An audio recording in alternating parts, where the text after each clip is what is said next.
You know, we often say on the show, don't we? Some people just have difficult weeks. We all do from time to time. But imagine you're Prince Harry and the week started out with some sort of great, glorious expectation, shall we say. The sun was shining, the world was a brighter place, and you were going to make a big speech, and you figured that the world was going to be on your side. And then this bombshell happened. Hi, good morning, Neil Sean here in the very heart of London. Nice to have your company today. And as ever, lovely to see you one and all. I hope you're all doing fine and dandy. Whatever you're doing today, do take care of yourselves. I know I lecture you, but it's important to look out for each other. And don't do as I do, you know, terrible situations. You know, sometimes when you're opening a tin, you think you'll just pull it and then you nearly have an accident. Oh, terrible. Shouldn't do stuff like that, should you? Always stick by the rules. It's always safer in the end. I know, here's me lecturing myself now. Back as ever though to your breaking raw story of the day.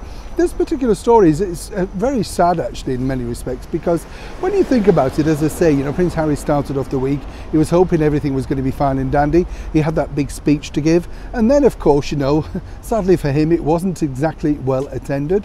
And then moving forward, of course, he got sort of a lot of critique in the media, and rightly so in many respects, because a lot of people weren't happy with the content.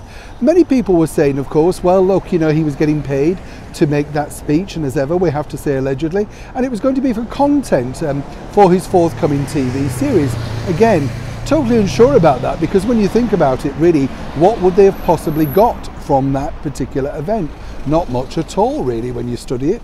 But then, of course, you move forward and there was the bombshell book which was dropped earlier this week. And this book, really, you cannot ignore it in many respects, because revelation after revelation is being leaked out and sort of, you know, put out through the newspapers, online, etc., etc. A lot of people are saying to me, you know, Neil, how true are these stories? Well, as I've said to you before, Mr. Bauer is a respected journalist of many years. He would have recorded every single conversation, and in many aspects would have possibly got an affidavit, that's the signature, to basically say they stand by what they're saying. Of course, some people would say, the other side as well, that these are people with an axe to grind and possibly not too many things to say. But it really does cover a whole spectrum of stories, so it's not necessarily just about Meghan's life, but about the road leading to the royal life, which is interesting in itself. But here's the fun bit, really, and I say that with a bit of tongue-in-cheek, because Prince Harry and Meghan Markle may live in Montecito and wish to escape their particular backlash over here in the media, and not just here really, but around the world. But more importantly now, book upon book is being sent to their house by allegedly devoted fans. That's right. Apparently they're begging Prince Harry to read the book, at least to form a new informed opinion.